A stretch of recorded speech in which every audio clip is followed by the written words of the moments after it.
Sunday, the 26th, it's going to be the full moon, and the full moon in May is a very significant time for Buddhists throughout the world of all traditions. It is a time when we remember with gratitude and appreciation the teacher, the Buddha, because he was born on a full moon in May. He also obtained enlightenment on the full moon in May, and he passed away in May on the full moon. And so this is a ceremony which we call Wesak ceremony. It is the ceremony of the recollection of the Buddha's birth, enlightenment and parinibbana, final passing away. And because it is such an important and significant event, this weekend there will be many services and celebrations around this event, and because many of you may be unfamiliar with the life of the Buddha and especially the period of his passing away, I thought this evening to take one of the discourses, one of the longest discourses, which recalls and remembers the events of the Buddha's last days and the teachings he gave, particularly in those last days. I want to present this discourse on the last days of the Buddha from the Mahaparinibbana Sutta by giving a commentary and giving you some information and background and filling in around the events, and then also reading the very words of the Buddha on those relevant parts of the discourse. For those who are unfamiliar with the life of the Buddha lived to an age of 80. He was enlightened at the age of 35, and so he taught for 45 years, wandering throughout Middle India and Northern India, teaching those people who were interested and when he was invited. This discourse on the last days of the Buddha, there is a lot of Dhamma teachings in that, and it seems to be a period when Buddha knew he was going to pass away.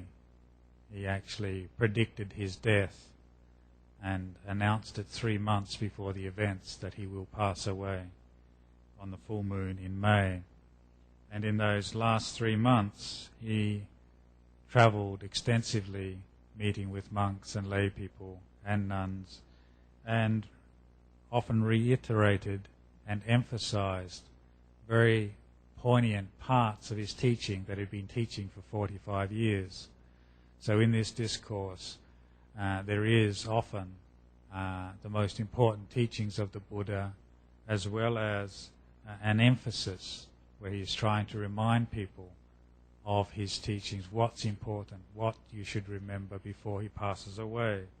Also, he summarizes to the listeners those teachings, and he also points out the essence of his teachings and gives some final guidance and advice. I will begin this by giving you a bit of background.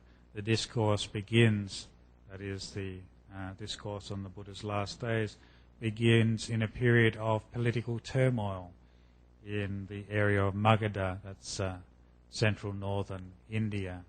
At that time, the kings of the area were planning to go to war, and there was a lot of political strife looming. And because of that, those conditions, the beginning of the discourse starts with the Buddha talking about those conditions for social stability and those conditions for harmony. And he then gives guidance to the monks on conditions for their welfare and growth and benefit, and those conditions that lead to their happiness and their prosperity, and those conditions which lead away from decline. I will not go in the details of that, but begin where the Buddha starts to then give an analysis and a summary of his teachings, and I will go on to describe those. And so the Buddha is abiding at the area in India called Rajagaha, which was a very ancient and very powerful kingdom and capital of one of the great kings at that time. And he lived on a mountaintop around the outskirts of the city called the Vulture's Peak. And it's a mountain which has a large rocky outcrop which looks like a vulture's head. And of those of you who have been to India, you can still see the remnants of the Buddha's kuti that exists on the top of that Vulture's Peak to this day. That is these brick remnants of the foundation stone of his hut where he abided. And so when the Blessed One was living on the Vulture's Peak, he spoke to the monks and said, "This is morality, this is concentration, this is wisdom. Concentration, when imbued with morality, brings great fruit and profit. Wisdom, when imbued with concentration, brings great fruit and profit. The mind imbued with wisdom becomes completely free from corruptions, that is, from the corruptions of sensuality, of becoming, of false views, and of ignorance." So the Buddha is summarizing his pathway to enlightenment. And his pathway to enlightenment is describing as based in virtue, in morality. It is based in peace and concentration, and it is based in wisdom. And they work together. Those three things must work together. So it is not good enough, if one aspires to enlightenment, to say, just meditate. One also has to support meditation with virtue and goodness. Virtue and goodness is the very supports for peaceful states of mind. And wisdom, when it is supported by peaceful states of mind, serenity, calmness, and one-pointedness, that brings great fruit and benefit, because the power of the mind to see something clearly then is able to hold that object for a long period of time and therefore know it as it really is. So when you can sustain the mind on one thing for a long period of time, then the mind becomes pure, the mind becomes radiant, the mind becomes malleable, the mind becomes clear. And in that purity, in that radiance, in that clarity, then one can see very clearly. It's when we have a problem and we're confused, we're overcome by anxiety and doubt and stress, we can't see the problem because we're too close to it. It's only when we become more peaceful, more clear, and we put some space between ourselves and the problem, then we can understand it as it is and know it in a different way. And so too, when the mind is strengthened by the purity of concentration, then that mind can become freed from the corruptions. The corruptions in Buddhism is those things that lead to defilements of the mind. It disturbs the mind, distorts the mind, and makes the mind impure. And those defilements are three taints. They are the taints of sensual desire, the taint of always looking for pleasure through the body. If one is always seeking pleasure through the body, then the mind cannot be at peace.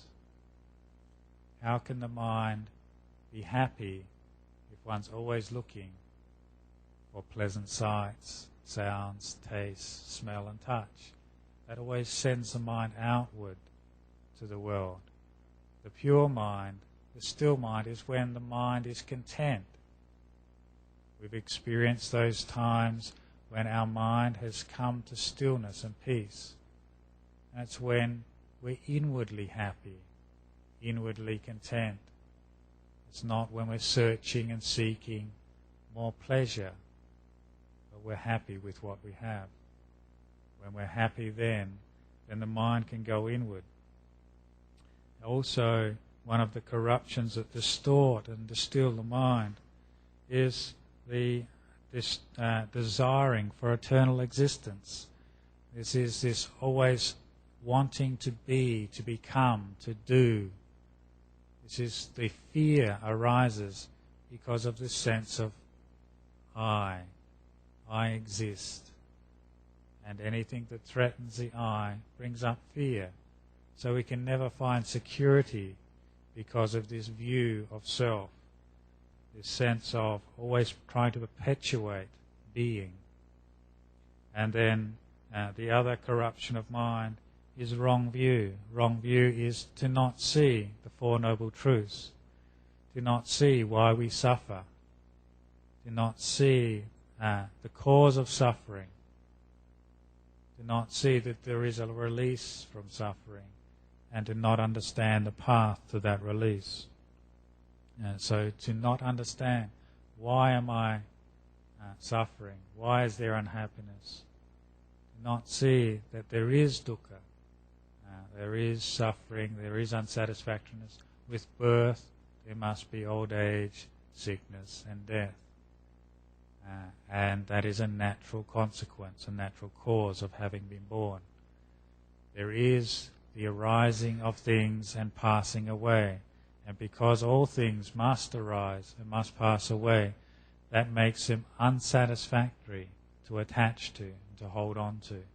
One allows them to come and go.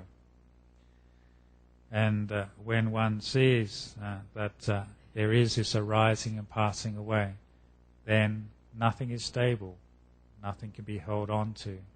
No security can be found in the world which constantly changes. And because of that, then the world is unsatisfactory. And then what causes the dukkha, the unsatisfactoriness? It is craving. It is a desire for things not to change. We desire not to be separated from what we love. But is that possible?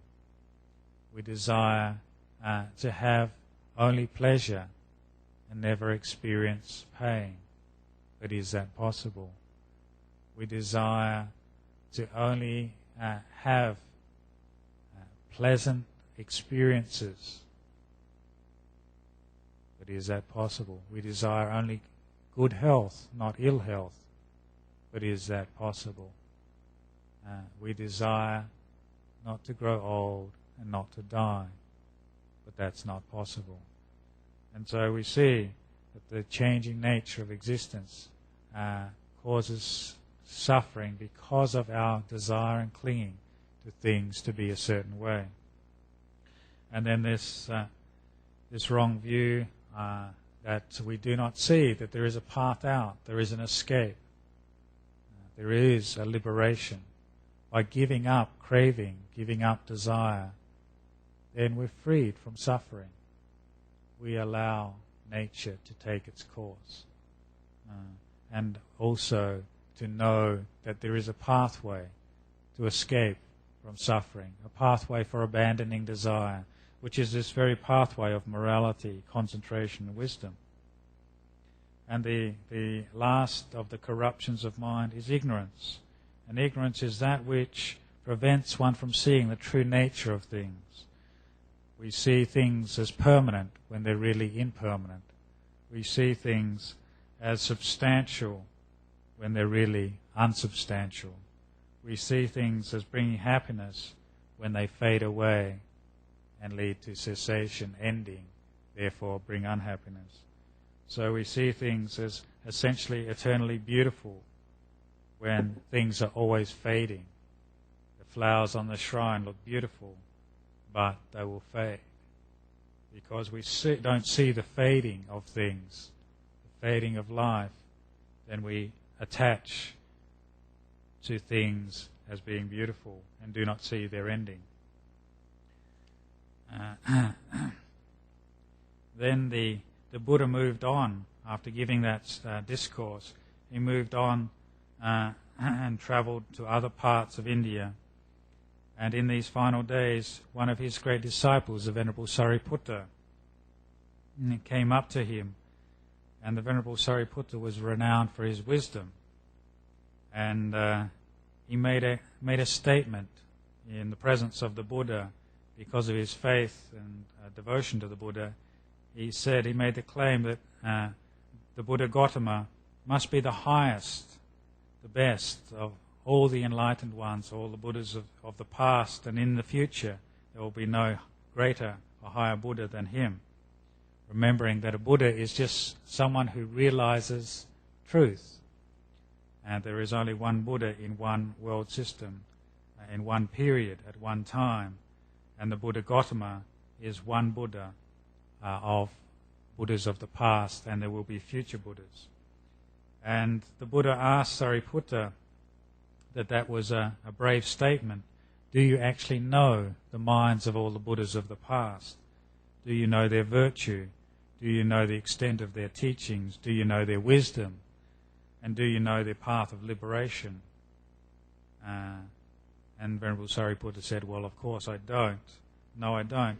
But what he does go on to say is, which is an interesting statement, he says, Venerable Sir, the Blessed One, the minds of the Arahant Buddhas, the enlightened Buddhas of the past and future and present, are not open to me, but I know the drift of the Dhamma, that is, I know their teachings, I understand their teachings. And then he goes on to state that. He said, all those enlightened Buddhas of the past have obtained supreme enlightenment by abandoning the 5 hindrances, defilements of mind that weaken understanding, having firmly established the 4 foundations of mindfulness in their mind, and realize the 7 factors of enlightenment as they really are. All the enlightened Buddhas of the future will do likewise, and you, Venerable Sir, Lord Buddha, who now is the Arahant, fully enlightened Buddha, have done the same. So here, it's actually, Sariputta is making a statement, and the Buddha agrees with him and acknowledges that statement. That to become an enlightened Buddha, there are 3 things, 3 qualities of mind that one has to develop. And also to become an enlightened one, for all of us to become enlightened, there are 3 things that we have to do. And the first is to abandon the 5 hindrances, which weaken wisdom, weaken understanding, which are the food for ignorance. And what are the 5 hindrances? For many of you will be aware of them. The first is the hindrance of sensuality, that is seeking pleasure for the body. The next is the hindrance of ill will, of hatred and aversion. That weakens wisdom. An angry person does not see. An angry person is prejudicial. Same with a person who is seeking their own pleasure. Then they become prejudicial in making decisions. They will take more than is needed because of desire. They will seek their own satisfaction and maybe exploit others because of desire. So sensuality and ill will destroys clarity, destroys wisdom. And also, to become enlightened, one has to overcome doubt and confusion. What is the path to peace? What is the path to liberation? Why was I born? Where am I going after death? These doubts, these confusions about the direction of your life, the direction of the spiritual path, undermines certainty and leads to confusion. For an enlightened one, that doubt is destroyed. And also sloth, laziness, the dullness, that is overcome. One is energized and alert and bright and clear. The enlightened one has destroyed laziness and sloth. And also the enlightened one has overcome all restlessness of mind. Their mind is serene and peaceful, is unshaken. so much of our movement to do things, to act, to speak, comes out of restlessness, the lack of contentment, the lack of ability to be still. And that's why we seek pleasure outside of ourselves, because of this restlessness. And the seeking for pleasure leads to even further restlessness. The other factor that Sariputta mentions, that all the Buddhas of the past, the present and the future will develop, and all enlightened ones will develop, is the 4 foundations of mindfulness.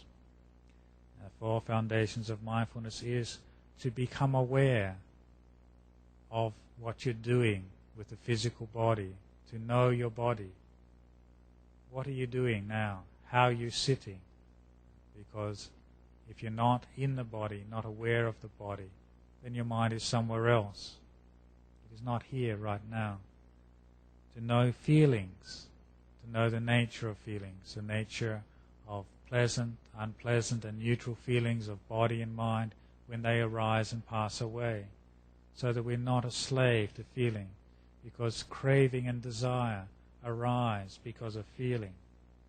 When we experience a pleasant feeling, then we desire to sustain that feeling, don't we? When we feel pain, then there's a desire to annihilate, destroy, get rid of that pain. So the mind rejects pain. And neutral feeling, we don't even know it, we're not aware of it.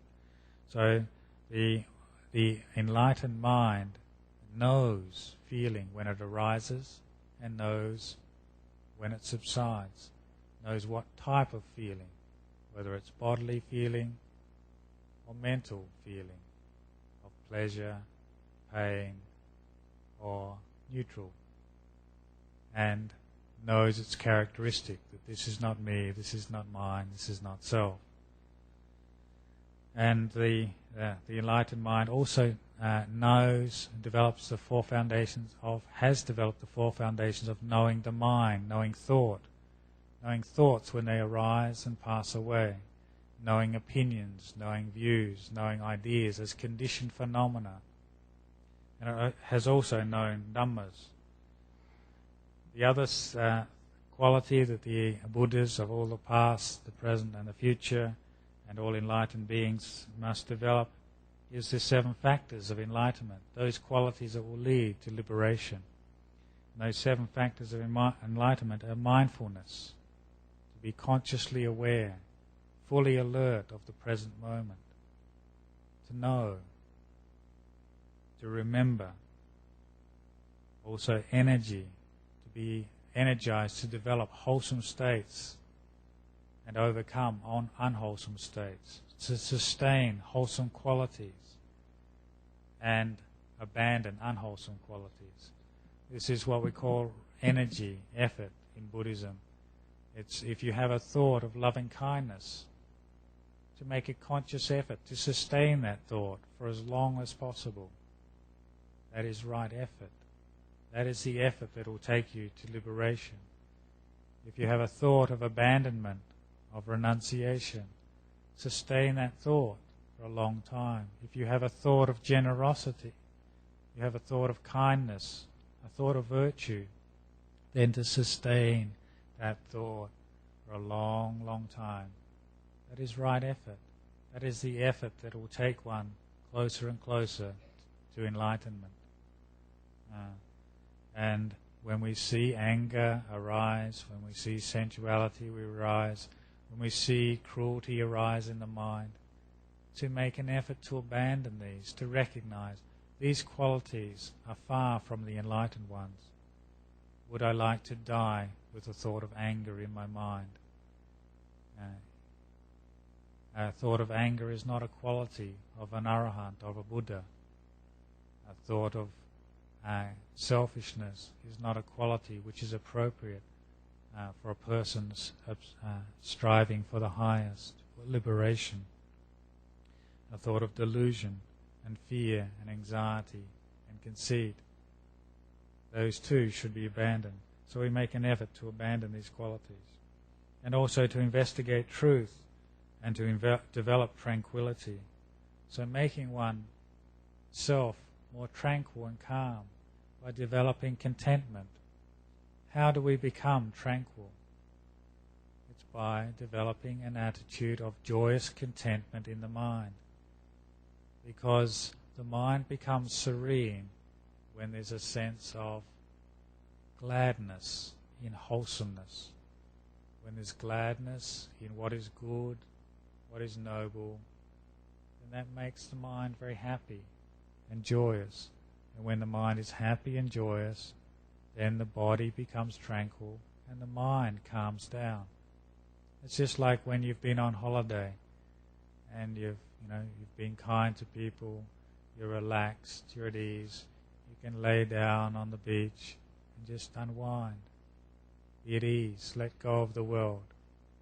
Just let go of things. Just trust in your own goodness, your own virtue, and then you become tranquil. You relax and are at ease.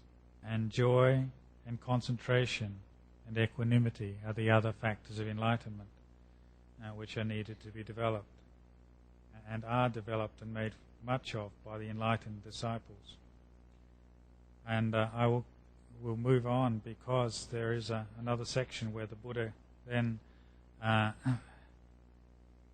says, monks, it is through not understanding, not penetrating the Four Noble Truths that I, as well as you, have for a long time run on and gone around in the cycle of birth and death.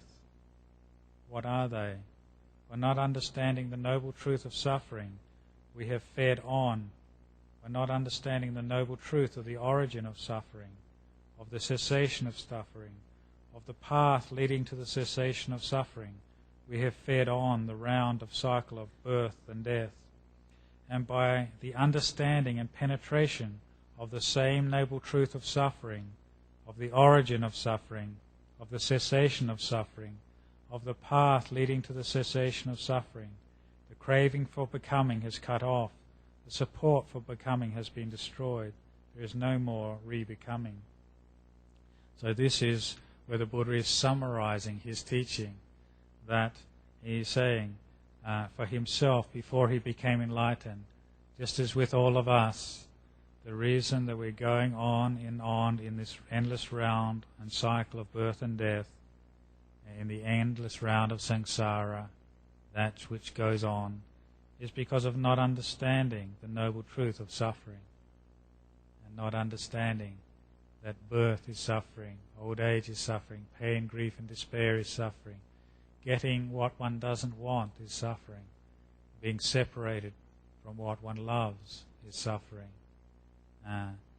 The 5 khandhas of existence, body, thought, feeling, perception and consciousness, because of their constant change, that too is suffering. And so, not understanding this, we continue to grasp with clinging to existence. And so we go on in this round of existence. And it is only through the knowing of these 4 truths that one can find liberation from this endless round of becoming. And then the Buddha travels to a village called Nadika. And there's actually an interesting event that happens there, that at this village of Nadika, the Buddha was traveling around by foot at that time. Remember, he was 80 years old and still traveling and teaching as he went. And Venerable Ananda, the Buddha's attendant and disciple, came up to the Buddha and asked the Buddha that there was a number of monks and lay nuns and also lay people who died in that town. And he requested the Buddha to tell him where these people were reborn, because the Buddha had the psychic ability to know which realm of existence they had taken rebirth in. And the Buddha actually says, Ananda, in Nadika, more than 50 lay followers have by the destruction of the lower fetters been spontaneously reborn and will gain enlightenment from that state without returning to this world. another 90 by the destruction of the three fetters, the destruction of greed, hatred and delusion, are once returners who will come back once more to this world and then make an end of suffering. And well over 500 by the destruction of the three fetters are stream enterers, incapable of falling into states of woe, certain of obtaining nibbana. So here the Buddha was actually talking at that time that many lay followers had actually entered up to 50 in this one town, had became non-returners. That is, they will next life, next existence, they will not come back to this world. They will enter nibbana. Others had become once returners, and a large number, up to 500 of the lay people at that time, became stream enterers. That is, the eye of the Dhamma had come up to them. They had seen the Four Noble Truths and understood them and were destined to enlightenment. So we can see at that time that many of the lay disciples of the Buddha saw the Dhamma. And then it's interesting that the Buddha actually says to Ananda, Ananda, if you keep on asking me, where someone goes to after they die, then that would be very troublesome. He said, it's not remarkable that a person dies, but I'll teach you a way of knowing the Dhamma called the mirror of the Dhamma, where an Aryan disciple, if he so wishes, can discern for himself. I have destroyed hell, animal rebirth, the realms of ghosts, of downfall, the states of sorrow. I am a stream winner, incapable of falling into these states of woe. I am certain of obtaining enlightenment. So here the Buddha has said, Ananda, instead of asking me about all the time where this person has gone after death, if this person has got enlightened, if this person has seen the Dhamma, I will give you a teaching now, so that now and in the future, a person, by understanding this teaching, can hold a mirror up to themselves and say, am I destined for enlightenment? Will I obtain enlightenment? Will I obtain? Am I a stream winner? That means, will I obtain enlightenment within 7 lifetimes? And he says, it is with this mirror that one can discern this. Here, Ananda, the Aryan disciple, is possessed of unwavering confidence in the Buddha thus. The Blessed One is an Arahant, fully enlightened Buddha, endowed with wisdom and conduct, the welfarer, knower of the worlds, incomparable trainer of people to be tamed, teacher of gods and humans, enlightened and blessed. So here the Buddha is saying that if you have that unshakable confidence in the Buddha as being completely enlightened, you have that unshakable confidence that the Buddha was an Arahant, someone who has destroyed greed, hatred and delusion. If you have that faith and trust that he knew the pathway to liberation and could train those people who wished to follow that path, then that is one of the aspects of the mirror to the Dhamma, to know that I too am destined to enlightenment. If one also, he goes on to say, is possessed of unwavering faith in the Dhamma, well proclaimed is the Dhamma by the Lord, visible here and now, timeless, inviting inspection, leading inward, to be comprehended by the wise each for themselves. So here the Buddha is saying that this teaching he teaches should be investigated, it should be considered, it should be taken away and practiced, that this teaching that he teaches is timeless. It is not an ancient tradition that was relevant for 2,500 years ago in India. It is relevant here and now, and it is to be known here and now. The Dhamma is visible here and now. If one's mind inclines to that, then maybe someone in this audience can become enlightened at this point in time, can see the Dhamma here and now.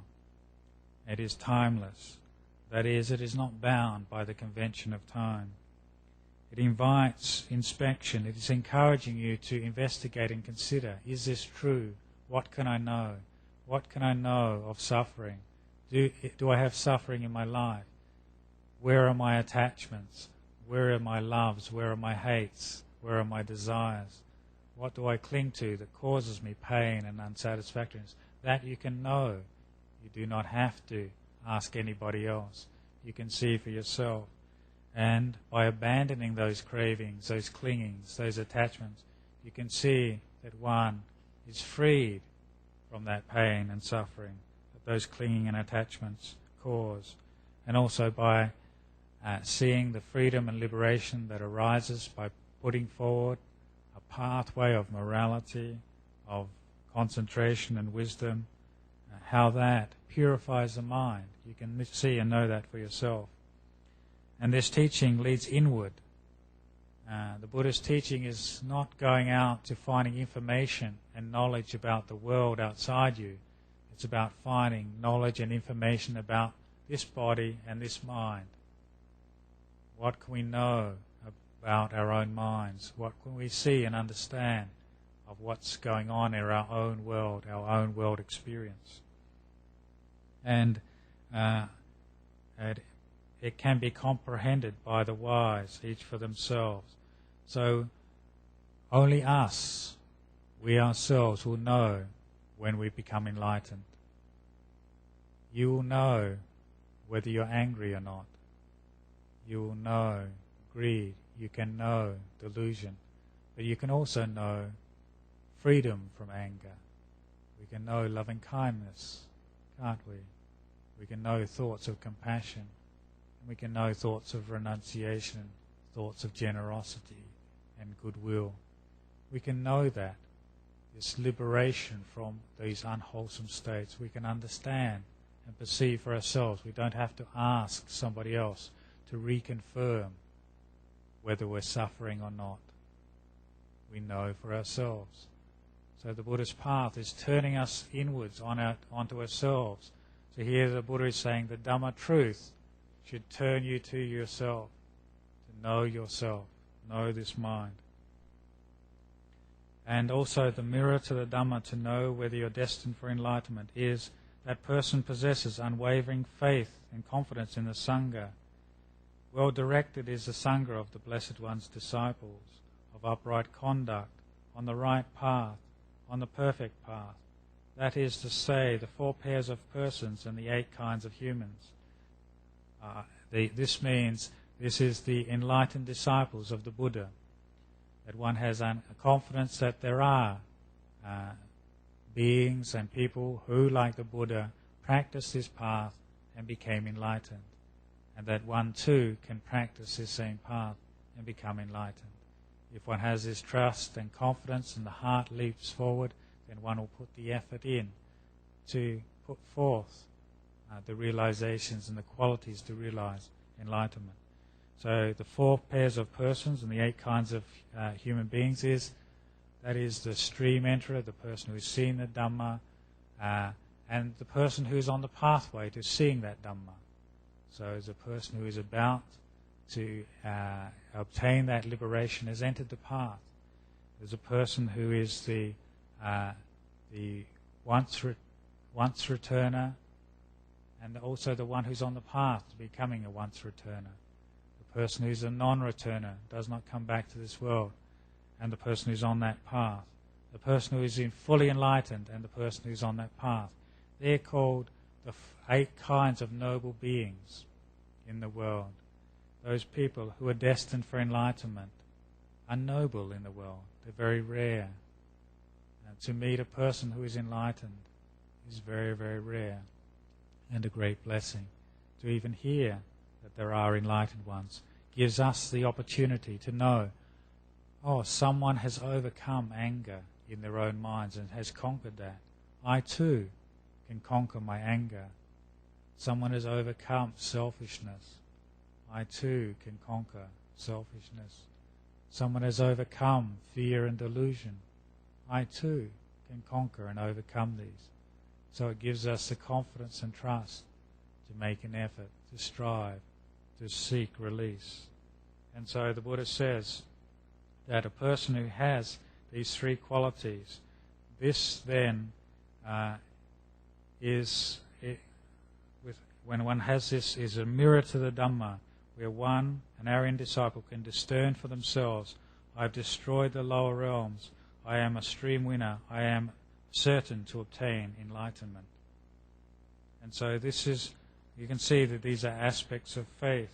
One has faith and trust and confidence in the enlightened Buddha, his teachings, and the path. Then after giving that, this is a point where the Buddha starts to get very ill, and he spent his range retreat that year. The Lord spent his last range retreat, the Blessed One spent the range retreat at Beluvar, and during the range retreat the Blessed One was attacked by severe sickness with sharp pains as if he was about to die, but he endured this mindfully, clearly aware and without complaining. And he said to his disciple, Ananda, I am now old, Ananda, worn out, venerable, one who has traversed life's path. I have reached the term of life, which is 80 years old. Just as an old cart is made to go on by being held together by straps, so the Tathagata, the Buddha's body, is kept going by being strapped up. It is only when the Tathagata, the Blessed One, draws his attention away from outer signs and, with the cessation of certain feelings, enters in the signless concentration of mind that his body knows comfort. So the Buddha is saying here that the only time that his physical body feels comfortable because of his old age is when he turns his mind into these deep states of concentration, when he turns his mind away from feelings in the body and goes into the signless concentration of mind. Then there's comfort, because even a Buddha feels pain. If you become enlightened, you will still feel pain, but only physical pain. There will not be the mental pain, the mental suffering, until you will not have anguish. So even though you may be decrepit and old, there won't be the mental anguish to seek death. There will just be the knowing of feelings arising because of the body. There won't be mental discomfort. And when then the Buddha recovered from that particular illness, and the Venerable Ananda came up to the Buddha and actually asked him, will you make a statement about who should take over the order of monks after you leave? And this is actually a very important point that the Buddha then goes on to teach Ananda. He says, Ananda, do not request of me to make a statement about the order of monks. I have taught you the Dhamma. I do not teach with an inner and outer or with a closed fist in respects to the Dhamma. So what the Buddha is saying here is, I did not teach having an inner circle and an outer circle of disciples. I have just taught the Dhamma. So here the Buddha is saying categorically that in Buddhism there should not be any esoteric teachings, which when you're an intimate disciple, I'll give you the higher Dhamma, and otherwise you're kept on the outer circle. He's always said, I've always taught the Dhamma, truth. I've always taught the teachings with an open hand. Anyone who wants to see that can. And that is why the Buddha's teachings are always given freely. They are given with an open hand. It's for those. Truth is always to be exposed and opened up and shown for those who want to know it. It is not saying, I will hold this secret teaching only for those intimate disciples who have done a particular initiation, who are particularly close to me, who have given me a huge donation. Is saying this truth is there for those beings who want to find liberation. It is offered freely. It is offered for the wise, those people who have little dust in their eyes, to take it as they see fit. And so the Buddha is categorically stating here that I do not teach with a closed fist, but with an open hand. There is no secret teaching that I have not taught, or some secret teaching I have kept only for the initiated. but I've always taught openly. And then the Buddha goes on to make a very powerful and very famous statement, which you may have heard. He said, "Therefore, Ananda, you should all be an island unto yourselves, being your own refuge, with no one else as your refuge, with the Dhamma as an island, with the Dhamma as your refuge, with no other refuge. And how does a person live as an island unto themselves, with no other refuge? Here, Ananda, a person abides contemplating this body earnestly, clearly aware, mindful, and having put away all hankering and fettering for the world, and likewise with regard to feelings, mind and mind objects. That, Ananda, is how a person lives as an island unto themselves, with no other refuge. And those who now in my time or afterwards live thus, they will become enlightened, they will become the highest, if they desirest of learning." So the Buddha is saying that I haven't got a secret teaching that I've kept for this last moment of my life, or I haven't got a secret teaching that I've kept for some disciples. I've taught the Dhamma, that is the truth, the teachings, and you take that as your refuge. Don't take your refuge in an individual or something outside of yourself. Take refuge in your own island of the Dhamma. Take your refuge in truth. Take your refuge in that and not in any other being. And how do you know this truth? It is by developing mindfulness of the body, feeling, mind and mind objects. Because that's our whole world, isn't it? We can know our body, we can know feelings, we can know thoughts and ideas, and we can know those concepts that arise in the mind and experiences through the mind in consciousness. That we can know. So take that as your refuge, not taking refuge in things outside, in the material things of the world, in structures or traditions. You take refuge in the Dhamma, in truth. Make that your island. And then the Buddha actually goes on to say a very important section of this, which he actually says, how do we know who to believe? And the Buddha actually says that Venerable Ananda, I'll paraphrase here, Venerable Ananda asks him, well, who should we believe? And the Buddha says, well, whoever you hear, whatever monk or teacher, whatever person says, these are the teachings of the Buddha. You should neither delight in or reject, approve or disapprove of those words. But you should note carefully and listen carefully.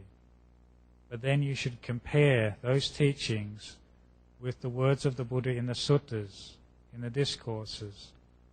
And if those words taught by that teacher, whoever that teacher may be, compare favorably with that teacher, however distinguished that teacher may be, then you can say, yes, these are the words of the Buddha, and they can be taken up and say, assuredly, these are the words of the Buddha. It has been rightly understood by this monk or teacher. So here it's actually a very important aspect of we shouldn't just be saying, oh, yeah, I believe something because Ajahn Nyanadhammo told me so. You should say, oh, does what he says compares to those words of the Buddha that is found in the suttas? And look to what the Buddha said. And if anything I say or any other person says does not compare, then for a Buddhist we always take refuge in the Buddha. That's what means by being a Buddhist, isn't it? We take refuge in the Buddha, the Dhamma, and the Sangha, the enlightened ones. So if any great teacher does not say those words that does compare to the words of the Buddha, then one can discount that is not correct, not is true. So that becomes your great standard, your great measure for knowing the Dhamma. And then finally, the Buddha summarizes his teachings. He says, the Blessed One addressed the monks. It is, monks, through not understanding, not penetrating four things, that I, as well as you, have for a long time fed on the round of cycle of rebirth. What are the four things? It is not understanding the enlightened morality or the Aryan morality, that is the enlightened or the noble virtue. Through not understanding noble concentration, through not understanding noble wisdom, through not understanding noble liberation, I, as well as you, have for a long time fed on in the round of the cycle of rebirth. And it is by understanding and penetrating noble virtue, the noble concentration, the noble wisdom, and the noble liberation that the craving for becoming has been cut off, the tendency towards becoming has been exhausted, and there will be no more rebirth. So the cause that causes us to go on in the cycle of existence, to make the same mistakes over and over again, is by not understanding noble virtue, noble concentration, and noble wisdom, and noble liberation.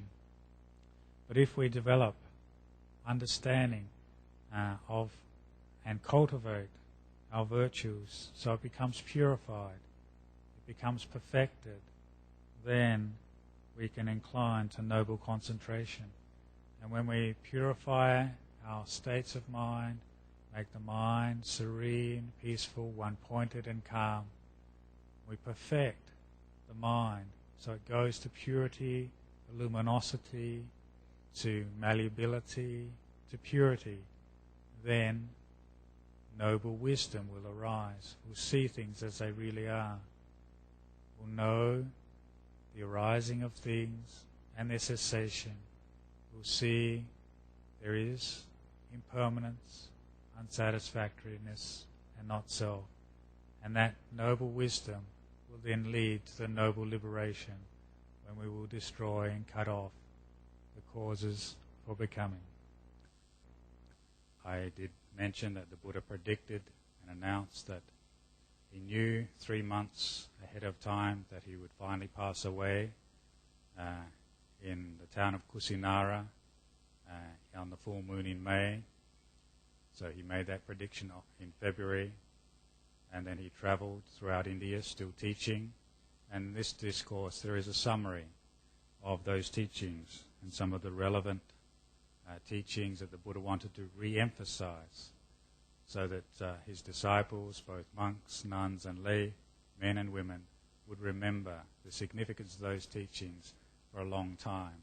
And because those teachings have been remembered, we too here today can hear those teachings, reflect on them, practice them, and make them have effect in our hearts and in our minds. And this first part of this evening's discourse begins with the final illness. It's the final days of the Buddha, when he receives an invitation from a gentleman called Chanda, who was a goldsmith, to come and have a meal at his house. And after the Buddha partook of that meal, which is a dish which is sometimes considered to be a meat dish, after having taken that meal, the Buddha was attacked by a severe sickness with bloody diarrhea and with sharp pains as if he was about to die. But he endured all this mindfully and clearly aware, without complaint. And then the Buddha said to Ananda, "Let us go to Kusinara." "Very good, Lord," said Ananda. So the Buddha is struck down with food poisoning. And it is very interesting that the Buddha did say to Ananda, even though he got sick from that layperson's meal, he told Ananda later on that it might happen, Ananda, that the goldsmith Chunda may feel remorse that I offered the meal that led to his final illness, and therefore blame himself that the Tathagata entered Nibbana, the final Nibbana, after taking his last meal from him. But that smith, Chanda, should not remorse. You should go and tell that smith that it is your merit, Chunda, it is your good deed that the Tathagata gained final Nibbana after taking his last meal from you. For, friend Chanda, I have heard and understood from the Blessed One's own lips that there are two forms of almsgiving that are of great fruit, of very great result, more fruit and advantageous of any other. What two? The one is the giving of food or alms, after eating which the Tathagata obtains supreme enlightenment.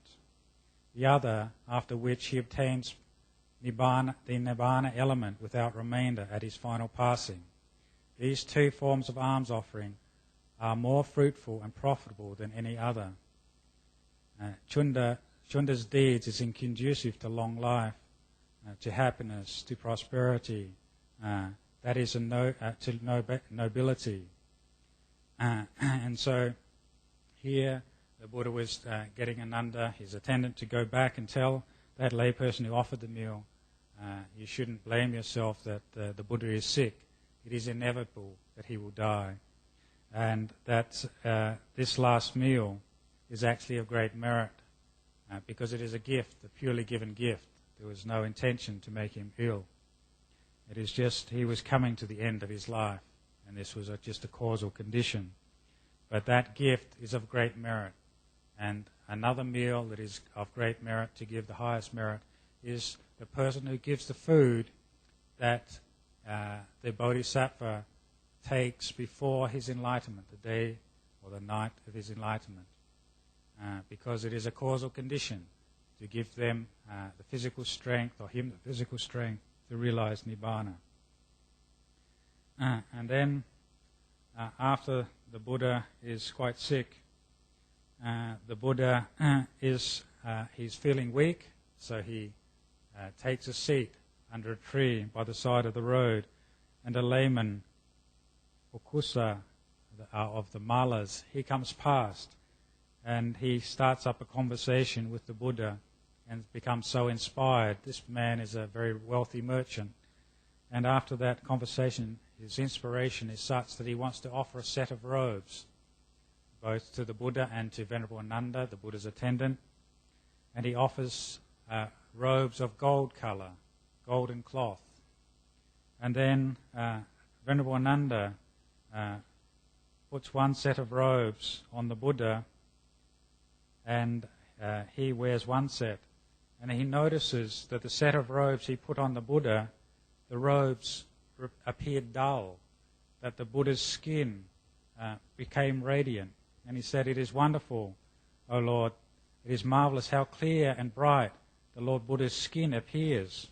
It looks even brighter than the golden robes in which I have robed you." Just so, Ananda, there are two occasions in which a Tathagata's skin appears especially clear and bright. Which are they? One is the night in which the Tathagata obtains supreme enlightenment. The other is the night when he obtains Nibbana element without remainder at his final passing away. On these two occasions, the Tathagata's skin appears especially clear and bright. So there's two occasions in the life of the Buddha when his skin becomes extremely radiant. And that's why we do have golden Buddha images as a tradition. It is that show that radiance of the time of the night of the enlightenment of the Buddha. His skin becomes golden and radiant. It's because of the power of the purity of the mind. And at the time of his final passing away. And then the Buddha goes and tells Ananda, "Tonight, Ananda, in the last watch of the night," that's between 3 and 6 a.m., "in the Sala Grove, near Kusinara, between two Sala trees, the Tathagata the Buddha's final passing away will take place. And now, Ananda, let us go to Kusinara. So the Buddha tells Ananda that tonight I will pass away.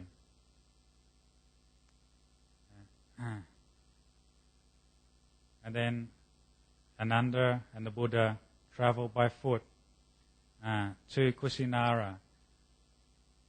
And they cross the river, and then Ananda, because the Buddha is feeling weak and the Buddha is going to pass away on this full night in May, the Buddha asks Ananda to lay out his robe between two sala trees, which is a tree that was in blossom.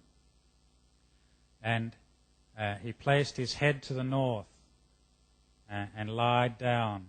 And he laid on his right side in what we call the lion's posture, placing one foot mindfully on the other. And his mindfulness was clear and bright. And those twin sala trees birthed forth in abundance of untimely blossom, which fell on the Tathagata's body, sprinkling it with a covering in homage. And it is said that divine coral tree flowers fell from the sky, and the fragrance of sandalwood was smelt in the air, and they sprinkled the Tathagata's body. And there was heavenly music from the devas in the sky. And here the Buddha said to Ananda, Ananda, these trees have burst forth into blossom, in an untimely blossom, and there is a sound of deva-like music. This is one way of paying homage to the Buddha. But here he goes on to say, yet Ananda, whatever monk, nun, lay man or lay woman follower dwells practicing the Dhamma properly and perfectly fulfills the Dhamma way, he or she honors the Tathagata, reveres and esteems him, and pays him the supreme homage. Therefore, Ananda, we will dwell practicing the Dhamma properly and perfectly fulfilling the Dhamma way. This must be your watchword. So here the Buddha is saying that even though there is the offering of candles, flowers and incense, this is devotion. But the highest form of devotion to the Buddha is by fulfilling his teachings, by practicing his path. And that is the way to revere him, to esteem him. And that should be our watchword, to perfect and fulfill the Dhamma way. And then the Lord Buddha says, Venerable Ananda asked the Buddha, he said, formerly before, wherever you are staying, the monks would come and see you and visit you. Now where should they go to remember you? And the Buddha actually says, Venerable Ananda, there are 4 places, the sight of which should arouse emotion in the faithful. Which are they? The place where the Tathagata was born is the first. The place where the Buddha, the Tathagata, obtained supreme enlightenment is the second. The place where the Tathagata set rolling the wheel of the Dhamma, his teachings, is the third. And the place where the Buddha obtained Nibbana element, Parinibbana, without remainder, is the last. Here, Ananda, the faithful monks, nuns, male and female lay followers will visit those places, and any who die while making that pilgrimage to these shrines with a devout heart will, at the breaking up of the body after death, be reborn in a heavenly world. So as both monks, nuns and lay men and women followers, if you want to recall the Tathagata and you want to do that as a pilgrimage, then the Buddha said on his last days, the last night, then go to the place where he was born.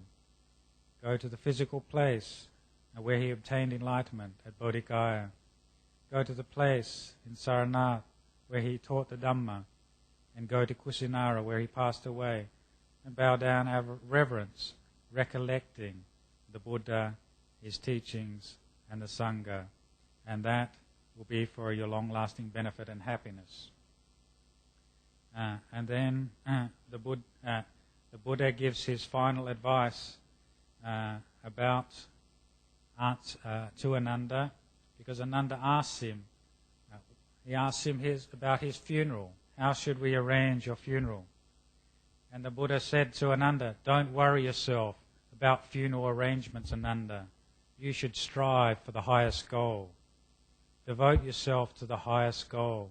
Dwell with your minds tirelessly, zealously devoted to the highest goal. And then he goes on to say, there are lay people who will take care of the Tathagata's body and take care of the funeral arrangements. So he's giving advice always to the monks and nuns not to worry about the physical body, even the Buddha's body. That's not his concern.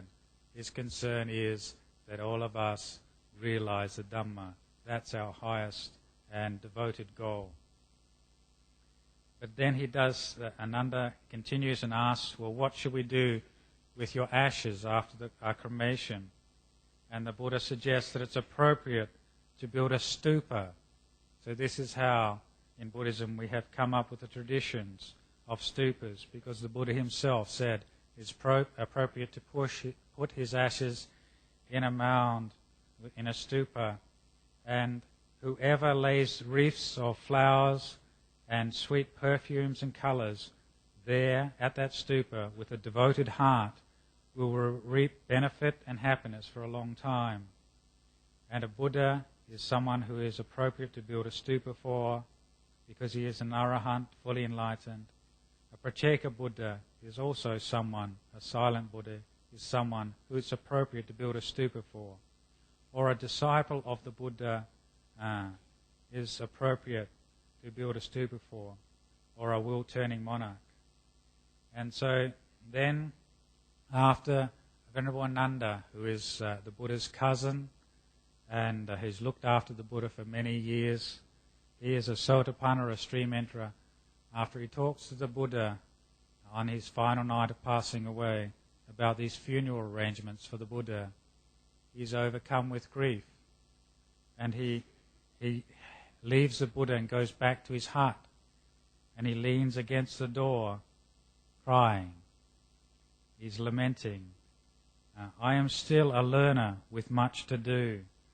The teacher is passing away, who was so compassionate to me. And he is at a loss because the Buddha is finally passing to Nibbana, Parinibbana. And then the Buddha, even though he's very ill, he asks the monks, where is Ananda gone? And the monks tell the Buddha that he is lamenting that the Buddha is passing away. So the Buddha tells the monks, go monks and call dear Ananda, Venerable Ananda, my good friend, to come to me. And Ananda comes and bows down to the Buddha, and the Lord Buddha instructs him, enough Ananda, do not weep. Have I not already told you that all things that are pleasant and delightful are changeable, subject to separation and becoming other? So how could it be, Ananda, since whatever is born, become, compounded, is subject to decay, how could it be that it should not pass away? For a long time, Ananda, you have been in the Tathagata's presence, showing loving kindness in acts of body, speech and mind, beneficial, blessedly, wholeheartedly and unstingingly. You have achieved much merit, Ananda. Make the effort, and in a short time you'll be free from all the corruptions. So here the Buddha is giving advice to his close disciple that it is not appropriate to weep for the Tathagata, because the nature of all conditions is to pass away. How can it be otherwise? And he predicts that if Ananda puts the effort, in a short time he will become fully enlightened. And then the Buddha, as he's lying on his deathbed, another wanderer of another sect comes up to the Buddha and tries to seek an interview as the Buddha's passing away. And at first the monks try to stop that person from bothering the Buddha. But the Buddha's compassion is such, even though he's about to die, he sees the sincerity of this person and he chooses to teach that person, even though he's on his deathbed. So he tells the monks, do not block that wanderer, allow him to approach me. And then that wanderer asks the Buddha, he asks him about all other religious teachers. Is this religious teacher enlightened?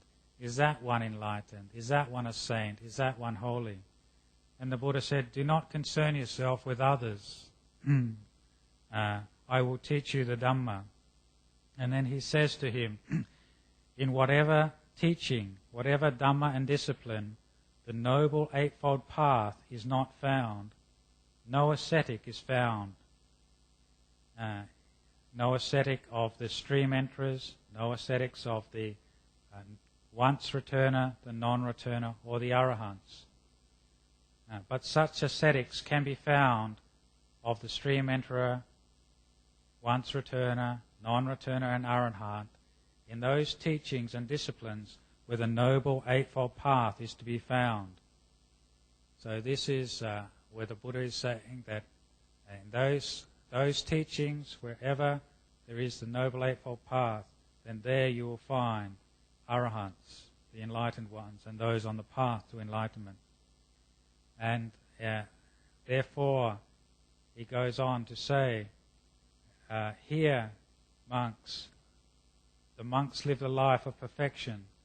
And if monks live the life of the Noble Eightfold Path, or people live the life of the Noble Eightfold Path, the world will not lack enlightened ones.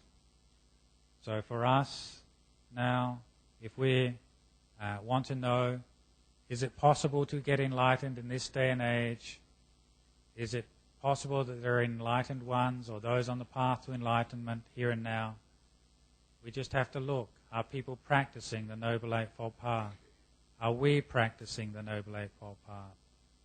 And you can know that if you're practicing the Noble Eightfold Path, then you too can obtain enlightenment. The world will not be free from enlightened ones. And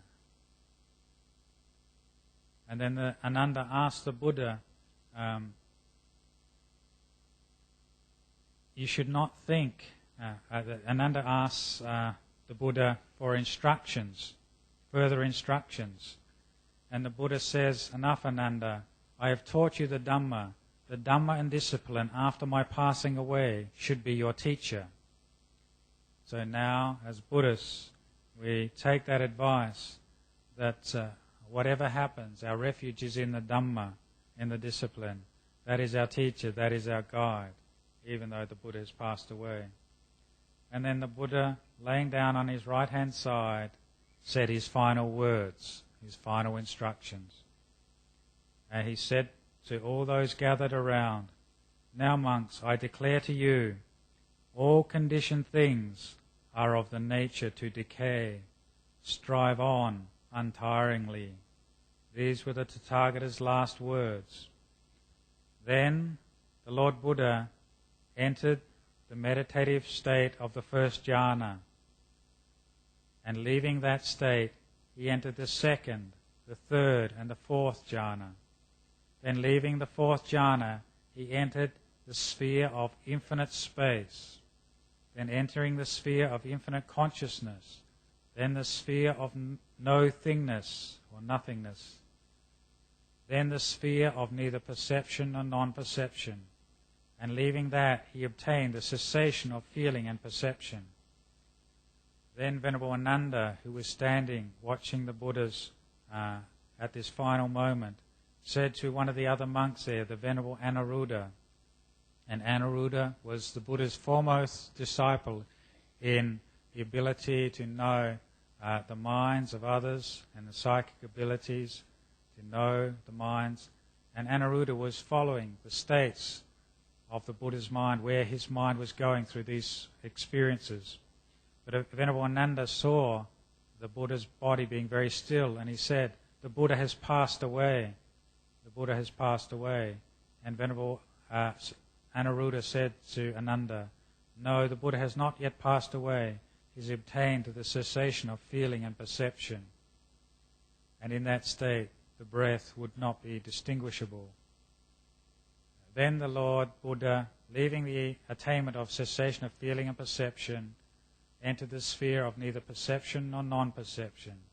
From there he entered the sphere of nothingness, the sphere of infinite consciousness, the sphere of infinite space. The sphere of infinite space he entered the fourth jhana, from there the third, the second, and the first jhana. And leaving the first jhana, he went up through the jhanas again. He entered the second, the third, and the fourth. And leaving the fourth jhana, the Lord Buddha finally passed away. And it is said, at the Lord Buddha's final passing away, there was a great earthquake and great thunder, and those monks who were surrounding the Buddha at his final passing away, those monks who still had defilements, some of them were overcome with sorrow, and they wept. They raised their hands, they threw themselves down, crying, "It is all too soon that the Lord Buddha has passed away. It is all too soon that the welfarer has passed away. It is all too soon that the eye of the world has disappeared." But those monks who were free from craving endured mindfully, clearly aware, saying, "All compounded things are impermanent. What is the use of this? There is no need for tears." And then the Venerable Anuruddha said to the monks, "Friends, it is enough of your crying. Has not the Lord Buddha already told you that all things that are pleasant and delightful are changeable, subject to separation, to become other? So why all this, friends? Whatever is born, become, compounded is subject to decay. It cannot be otherwise." So that is the description of the Lord Buddha's final days and final moments. Now it's an opportunity for all of us to reflect on the truth of the Buddha's teachings, that all conditioned things will change. And so a day of recollection of the Buddha's birth, enlightenment, and passing away means a way of recalling with gratitude the compassion of the Enlightened One, that we have the merit to hear these teachings and apply them in our lives. For those people who may not be aware, this is my last talk at the Buddha Society. On June the 1st, I will be travelling to Thailand, as I have been invited to become the abbot of the International Forest Monastery there, which is the monastery where I trained at, and that Ajahn Chah set up. And I had taken up that responsibility, and I'll be taking over that role from the 6th of June onwards. So I would like to thank all of you for your kind support over the years that I have been here, and I appreciate all your sincerity and your interest in the Buddhist path, and I wish all of you happiness and prosperity, and I hope that this noble virtue, noble concentration, noble wisdom, and noble liberation becomes an experience in your lives, and that you can have compassion and kindness on others and also assist them. So I would like at this moment to offer you a blessing, because some people I may not see again in the future. So I wish you happiness, prosperity, good health and well-being. Yattha varivaha pura paripurenti sakarang evam evaito dinang petannang upakapati ichitang patitang tumhang kipameva samicatu sabbe purento sankapa chando pannaraso yata manicho tiraso yata sabitiyo vivachantu Sabbaroko vinasatu mate pavatwantarayo sukhi dikayuko pava apivadana silisanichang vadapachayino jattaro dhamma vadanti ayu vanno sukhang pala.